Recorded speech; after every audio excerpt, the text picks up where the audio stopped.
धम्मपद ब्राह्मण वग्गो असंसठ्ठं गहठेहि अनागारेहि चुभयं अनोकसारी अपिच्छं तमहं ब्रूह्मी ब्राह्मणं।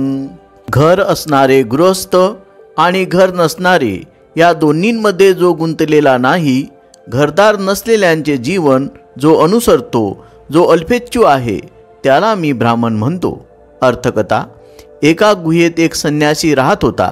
त्या ठिकाणी राहत असलेल्या एका देवतेने त्याला तेथून हाकलून देण्यासाठी त्याच्यावर खोटे आरोप केले, पण त्या संन्याशाला क्रोध तर आलाच नाही। उलट त्याच्या शब्दांनी अरहंतपद मिळवण्यात त्याला उद्युक्त केले। पुढे तो बुद्धांना भेटण्यासाठी गेला असता त्याने ती सर्व हकीकत बुद्धांना सांगितली। त्या प्रसंगी बुद्धांनी वरील गाथा उच्चारली।